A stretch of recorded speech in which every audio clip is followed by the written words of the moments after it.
मैं हूँ जितेंद्र। यह एक ऐसा शातिर आदमी था जिसने एक दो नहीं बल्कि दर्जनों बैंक लूटे।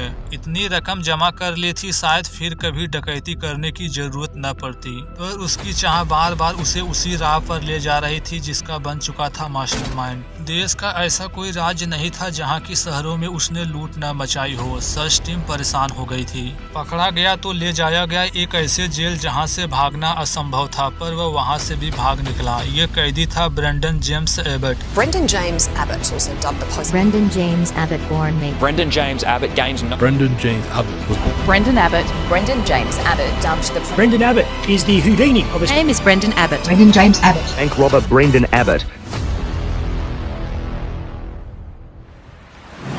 स्टोरी की शुरुआत हुई साल 1989 से 1989। यह है देश ऑस्ट्रेलिया। ऑस्ट्रेलिया के पश्चिम में है वेस्टर्न ऑस्ट्रेलिया राज्य। यहीं पर है फ्रीमेंटल प्रिजन। इस विशाल सूखे एरिया में बीच खड़ा एक ऐसा स्ट्रक्चर जिसकी दीवारों में 1.5 सदी से अधिक समय तक अपराध, सजा और इंसानी नाकामी की कहानी अपने भीतर कैद कर रखी है। 1859 में ठोस चूना पत्थर की विशाल ब्लॉकों से बनी ये जेल सिर्फ एक बिल्डिंग नहीं थी।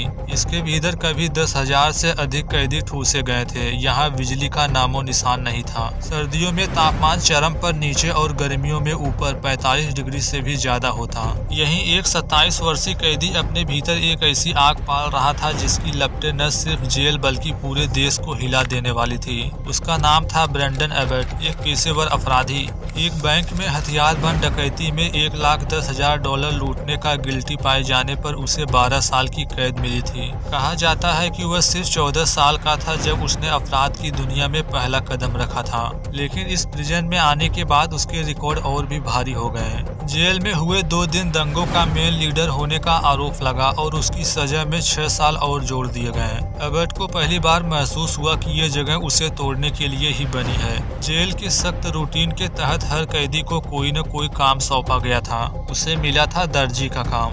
यह काम नॉर्मल था, लेकिन उसकी नजर में देखे तो यह अवसर से भरी थी। टेलर की शॉप जेल के भीतर एक अलग सेक्शन में थी, जिसमें बाहर की ओर एक छोटी सी खिड़की थी, लोहे की सलाख वाली। वह अक्सर सिलाई मशीन पर बैठे बैठे आसपास के हर चीजों को देखता था, जैसे उसका दिमाग लगातार कैलकुलेशन में लगा हो कि कौन सा गार्ड कब आता है। खिड़की की उन सलाखों के बीच उसे एक ऐसी संभावना दिखी जो किसी और को शायद कभी समझ न आती। उसे काटने का कोई तरीका चाहिए, और तभी किसी रहस्य की तरह उसके हाथ लग गई एक हैक्सो ब्लेड, एक छोटी बेहद धारदार आरी की ब्लेड। यह ब्लेड उसे कैसे मिली आज तक कोई नहीं जान सका, पर वह जानता था कि अकेले इससे काम नहीं चलेगा। सलाखें काटने में समय लगेंगे। उसे साथ चाहिए, ऐसे लोगों की जिन पर वह भरोसा कर सके। पहला नाम था अर्डन रनल्ड। जेल में उसका स्वभाव शांत था। दूसरा था विलियम मोनहन, जो जोखिम लेने में माहिर था और उसका शरीर भी भागने के लिए बिल्कुल परफेक्ट था। ये दोनों उसके ग्रुप में शामिल हो गए।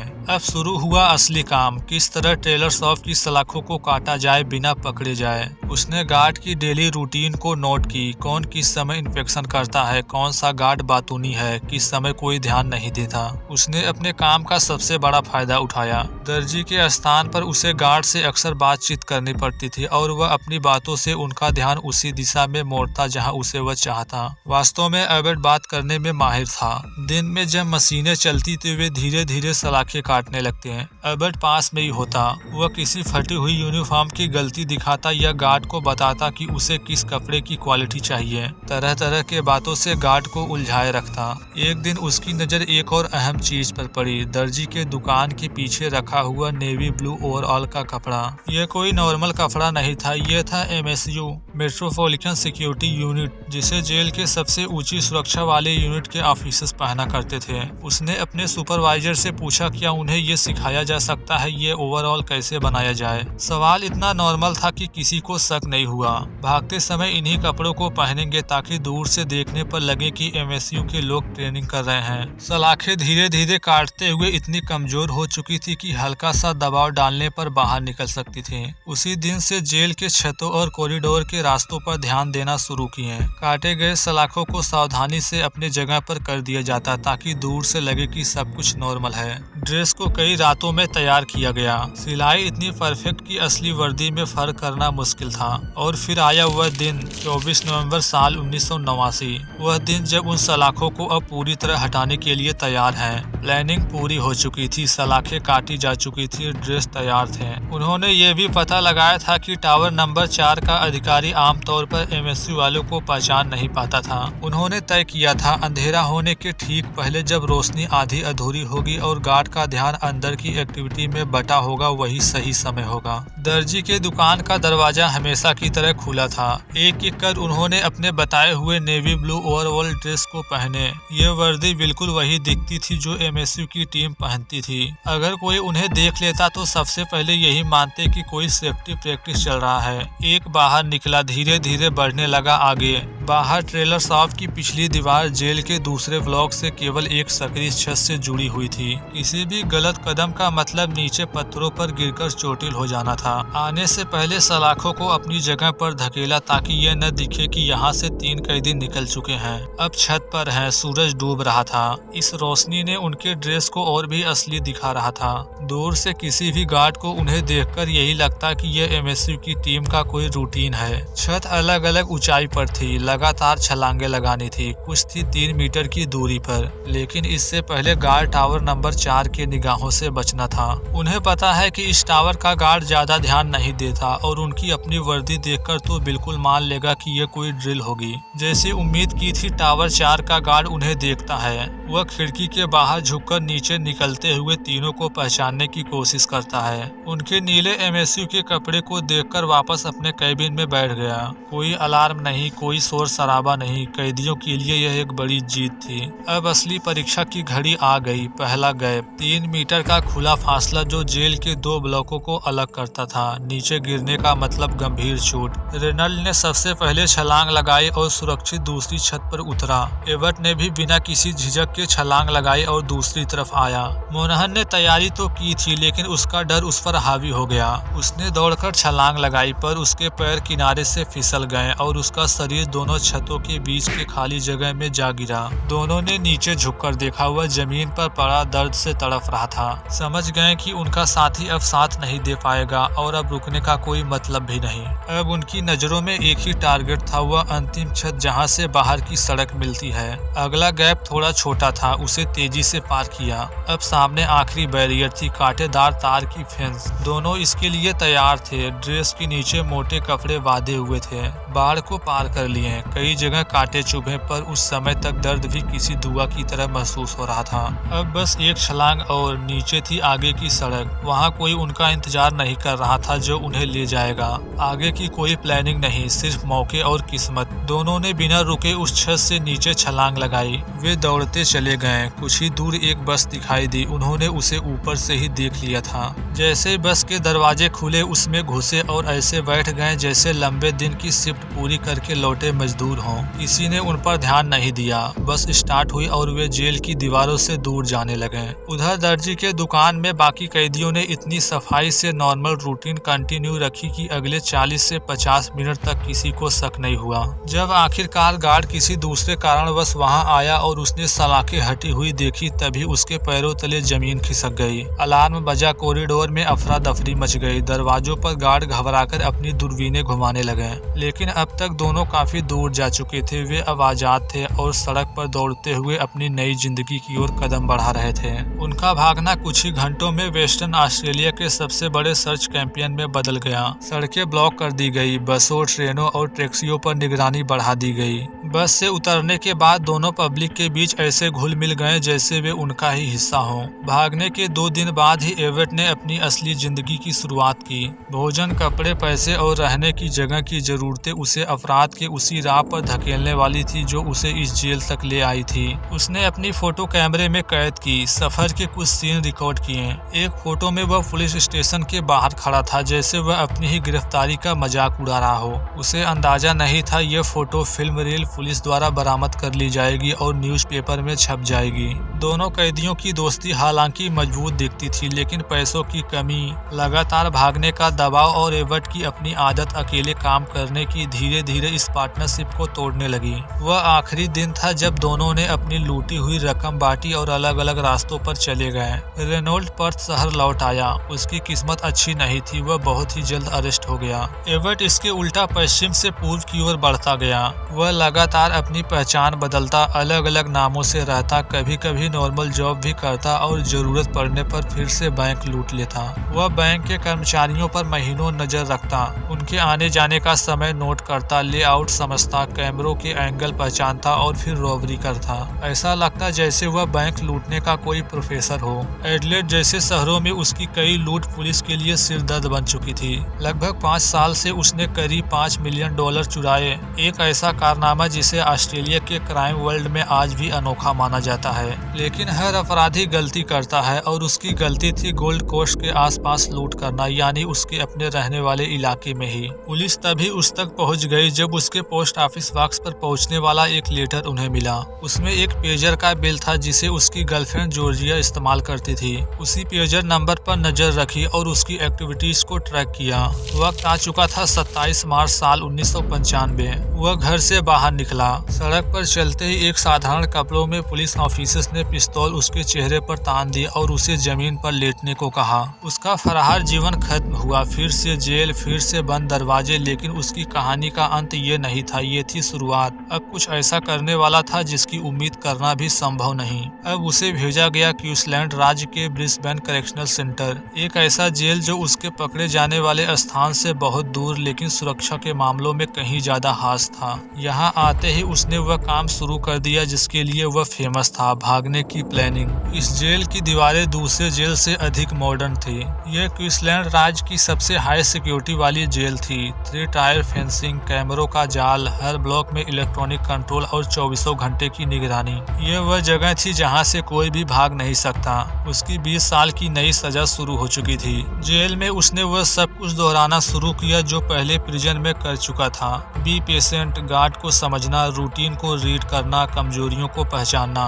वह किसी जल्दी में नहीं था। वह जानता था कि इस जेल से भागने का कोई भी मौका महीनों शायद सालों की तैयारी मांगता है। उसकी सेल की खिड़की में मोटी सलाखें थी। इस बार हेक्सो ब्लेड से काम नहीं चलता। उसे चाहिए था कुछ एक्स्ट्रा ऑर्डिनरी। यह था जेल वायर। यह कोई साधारण तार नहीं थी, यह बेहद मजबूत पतली मेटल की डोरी थी जिसमें हीरे जड़े होते थे और ज्वेलर रत्न काटने के लिए उपयोग करते थे। जेल में इसे लाना संभव नहीं था, लेकिन उसके कॉन्टैक्ट और कैदियों के बाहरी दुनिया तक पहुंच ने ये चमत्कार कर दिया। भागने वालों में से एक कैदी की गर्लफ्रेंड ने यह वायर जेल में स्मगलिंग के जरिए पहुंचा दी। इस बार भी वह अकेला नहीं था, उसने 4 और कैदियों को जोड़ा, Jason Nixon, Andrew Jeffrey, Alan Chick और पीटर स्टेर्लिंग। ये सभी एक्सपीरियंस थे, सभी के अंदर भागने की आग थी। पांचों ने बारी बारी से जेल वायर की हेल्प से अपनी अपनी सेल की सलाखें काटनी शुरू की। ये काम बेहद धीमा था, कई रातों तक कुछ ही सेंटीमीटर काट पाते थे। वायर के फ्रिक्शन से गर्मी पैदा होती, इसलिए उन्हें इसे पानी से ठंडा करना पड़ता। उनका असली चैलेंज सिर्फ सलाखें काटना नहीं था बल्कि सही दिन चुनना था। उसने देखा कि 6 नवंबर को जेल में स्टाफ की कमी रहती है। यह एक ऐसा दिन था जब कई गार्ड छुट्टी पर रहते हैं और कंट्रोल रूम में भी लोग कम होते हैं। 6 नवंबर की रात पांचों धीरे धीरे अपने सेल से बाहर निकलना शुरू किए। बांस पहले से ही इतनी काटी जा चुकी थी कि हल्का दबाव डालने पर हट गई। वे बाहर आए और अंधेरे कॉरिडोर में आगे बढ़े। उनका पहला टारगेट था सेल ब्लॉक की बाहरी फेंस को पार करना। उन्होंने बाड़ को पार किया और फिर कुर्सियों को एक एक कर ऊपर रखकर दूसरी बाड़ पर चढ़ने का प्रयास किया। 3 लेयर्स थी, इसे पार करना था सबसे खतरनाक हिस्सा। किसी ने बाहर से वायर कटर फेंके थे, यहाँ तक कि एक पिस्तौल भी फेंक दी थी भागने वालों को सुरक्षा देने के लिए। जैसे ही फेंस काटना शुरू किए, जेल के कंट्रोल रूम में अलार्म बज उठा, लेकिन वह अनदेखा कर दिया गया क्योंकि वहां मौजूद ऑफिसर प्रोसेस से परिचित नहीं थे। कैमरों पर 5 की हरकत रिकॉर्ड हो रही थी, लेकिन कोई देखने वाला नहीं। वे पहली फेंस इतनी आसानी से पार कर गए कि उन्हें खुद पर ही यकीन नहीं हुआ। लेकिन दूसरी फेंस के पास पहुंचे ही थे कि एक जेल वाहन जो निगरानी करता था अचानक उनकी हरकत को समझ गया। उसने अपनी गाड़ी रोकी, रेडियो पर कॉल किया और कैदियों की ओर बढ़े। तभी कैदियों में से किसी ने उस वाहन पर गोलियां चलाना शुरू कर दी। गोलियां गाड़ी के बॉडी को चीरती हुई गुजरने लगी। गार्डों ने जवाबी फायरिंग की। पांचों जमीन पर लेटकर रेंगने लगे। लगभग 4 मिनट तक गोलीबारी चलती रही। फिर आखिरकार पांचों ने दूसरी फेंस पार कर ली, लेकिन तीसरी फेंस पर चढ़ते समय पीछे चल रहा एक कैदी तार में बुरी तरह उलझ गया। बाहर एक कार उसका इंतजार कर रही थी। उसमें बैठे और रात के अंधेरे में गायब हो गए। क्वींसलैंड के जंगलों, दक्षिणी शहरों और कस्बों में एक बड़ी सर्च टीम तैनात कर दी गई। हेलीकॉप्टर ऊपर मंडरा रहे थे। खून के धब्बे ने बताया कि एक कैदी घायल है, लेकिन कौन ये कोई नहीं जानता था। एबट का पहला कदम था अपने साथियों से अलग होना, और ये उसका सबसे सफल कदम था। कुछ ही हफ्तों में बाकी 4 पकड़े गए। एबट फिर से गायब था। अगली सुबह जब सर्च टीम अपने ट्रैकर्स, स्निफर डॉग्स और हेलीकॉप्टर के साथ इलाके की घेराबंदी कर चुके थे, एबट पहले ही उनसे कई किलोमीटर दूर निकल चुका था। वह हर सर्च टीम की साइकोलॉजी समझता था। वे सोचेंगे कि कैदी सड़क की ओर भागे होंगे। वे चौक चौकियों पर नजर रखेंगे, घनी बस्तियों या हाईवे पर निगरानी करेंगे, जबकि वह इसके उल्टा गांव और खेतों के बीच सूखे रास्तों से निकलता रहा। उसके पास नकली नाम थे, फेक आइडेंटिटी कार्ड भी। शहरों से दूर छोटे कस्बों में घुल मिलकर रहता, लोकल लोगों से बहुत कम बातचीत करता और अपनी रियल आइडेंटिटी कभी रिवील नहीं होने देता। लेकिन उसकी सबसे बड़ी पहचान थी बैंक लूटना। अगले महीने में फिर वही करना शुरू किया जिसमें उसकी कोई तोड़ नहीं थी। अगले महीनों में फिर वही करना शुरू किया जिसमें उसका कोई जोड़ नहीं था। वह एक एक बैंक की एक्टिविटीज को हफ्तों तक देखता। स्टाफ के आने का समय, सिक्योरिटी गार्ड की आदतें, तिजोरी का डायरेक्शन, सब कुछ नोट करता। उसकी लूट अब कई राज्यों तक फैल चुकी थी। Queensland, South Australia, Western Australia, New South Wales. Perth शहर में उसने एक बैंक में $4,50,000 लूट लिए। वह भी तब जब क्रिसमस का सीजन था, जब बैंक में नकद रखा जाता है सामान्य दिन से ज्यादा। लेकिन इस बार हालात पिछली लूट जैसे आसान नहीं थे। पुलिस को लूट की सूचना तेजी से मिली और बैंक से कुछ ही दूर पर 2 सादे कपड़ों में ऑफिसर्स पहुंचे। दोनों बाहर निकल ही रहे थे कि ऑफिसर्स की नजर उन पर पड़ गई। 1 सेकंड की झिझक और फिर हवा में गोलीबारी की आवाज गूंज उठी। एबट ने बिना सोचे समझे दोनों ऑफिसर्स पर गोली चला दी। वे घायल होकर गिर पड़े। दोनों तुरंत कार में बैठे और वहां से निकल गए। राज्य की सीमाएं पार करते हुए एडलेड पहुंच गया, जहां उसकी मुलाकात मिशेल नामक एक महिला से हुई। दोनों एक छोटे सस्ते कमरे में रहने लगे। मिशेल को एबट की असली पहचान का अंदेशा तो था, लेकिन वह उसे छुपा कर रखती थी। एक दिन लोकल पुलिस टीम को एक पुराने मैरिज से मिली एक फोटो में एबट जैसा व्यक्ति दिखा। यह वही जगह थी जहां वह अपनी कार खड़ी करता था। फोटो क्लियर नहीं थी, फिर भी इलाके में निगरानी बढ़ा दी गई। इसी बीच उसने डार्विन जाने का फैसला किया, काफी उत्तर में, जहां उसे लगा कि सर्च टीम के रडार से दूर रह पाएगा। लेकिन सर्च टीम इस बार गलती नहीं की। उन्होंने मिचेल के नाम से की जा रही हर कॉल, हर एक्टिविटीज पर नजर रखनी शुरू कर दी। और जब डार्विन के एक होटल से की गई कॉल को इंटरसेप्ट किया गया तो पुलिस समझ गई कि कैदी फिर से बहुत करीब है। उस रात एक बेहद शांत होटल था। वह अपने कमरे में आराम कर रहा था। वह कपड़े साफ करवाने के लिए बाहर निकला, वहां से पिज्जा लेने गया और फिर वापस लौट आया। उसे इस बात का अंदाजा नहीं था कि होटल के आसपास सादा कपड़ों में हथियारबंद पुलिस टीम पहले से ही तैनात हो चुकी है। 2 मई, समय लगभग शाम के 6 बजे। एबट अपने कमरे से बाहर निकला। वह नीचे लॉन्ड्री रूम की तरफ जा रहा था कि अचानक सामने से 2 अधिकारी निकले। एक पल के लिए वह रुका। इस बार कोई रास्ता नहीं दिखा। ऑफिसर्स ने चिल्लाकर कहा, फर्श पर लेट जाओ। धीरे धीरे नीचे बैठा और बिना किसी रजिस्टर के लेट गया। उसके कमरे से पुलिस को नकली पहचान पत्र, पैसों के बंडल और बैंक लूट के औजार मिले। वह सब कुछ जो एबट को उसका कुख्यात जेल ब्रेक जीनियस बनाता था। उसके फरारी का कुल 5.5 साल खत्म हुआ। कोर्ट ने उसकी सजा में 39 वर्ष 39 ईयर और जोड़ दिए। अब वह फिर से जेल में था। इस बार ऐसे जेल में जहां से निकलने की कोई योजना, कोई कमजोरी, कोई मौका शायद कभी न मिल सके।